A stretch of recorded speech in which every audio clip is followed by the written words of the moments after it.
Un selezionato gruppo di giornalisti, in gran parte specializzati in enogastronomia sulla carta stampata, ma anche noti volti delle TV nazionali, ha visitato nello scorso fine settimana la medievale cittadina di Montagnana e il territorio padovano che la circonda.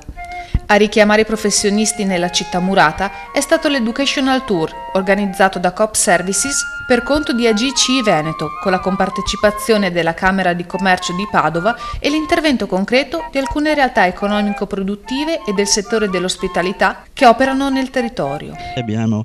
avuto la possibilità di verificare con mano e di toccare anche con il palato alcune eccellenze sia gastronomiche che alcune realtà per quanto riguarda l'ortofrutta. Direi che l'intero territorio di Montagnana ha la possibilità di poter presentarsi anche sul mercato del turismo, dell'enoturismo e dell'agriturismo con tutte le carte in regola, poiché possiede delle potenzialità enormi al di là di quello che è l'aspetto architettonico di una città straordinaria, la città murata di Montagnana. Il tour del 6-7 luglio, intitolato Risorse da scoprire, rientra nel più articolato programma di marketing territoriale di Coop Services per la valorizzazione del montagnanese. Sono state visitate alcune aziende, vere e proprie perle di una operosità territoriale che trovano nel contesto paesaggistico e storico-architettonico una cornice ideale, non ancora intaccata dai grandi flussi turistici di massa e che, proprio per questo, si configura come ambita meta per un turismo slow,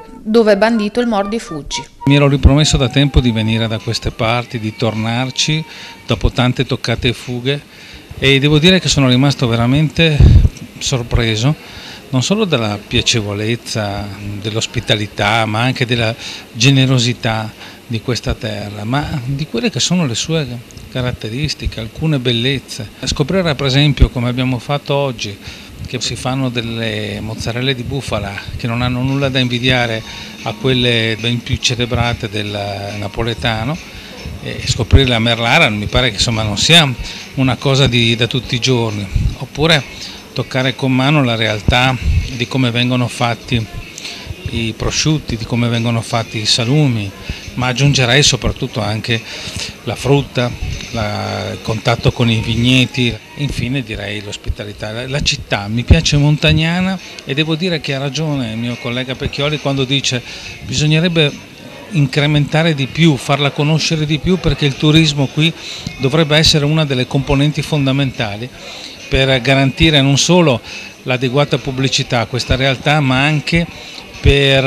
assicurare un ritorno agli investimenti che gli imprenditori locali devono fare. Io sono convinto che se si farà questo, soprattutto nei prossimi mesi, qui a Montagnana si potrebbero vedere dei risultati concreti. È stata una 2 giorni dal carattere divulgativo e informativo, che ha conosciuto anche momenti di gustoso relax,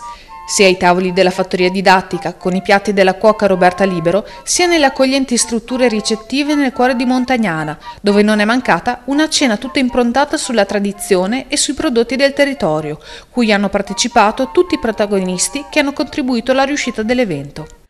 Un'esplosione di tipiche gustosità che è continuata fino al rinfresco di commiato da questo tour, che ha portato alla conoscenza di una Montagnana tutta da scoprire e valorizzare, come i suoi tesori dentro e fuori le mura.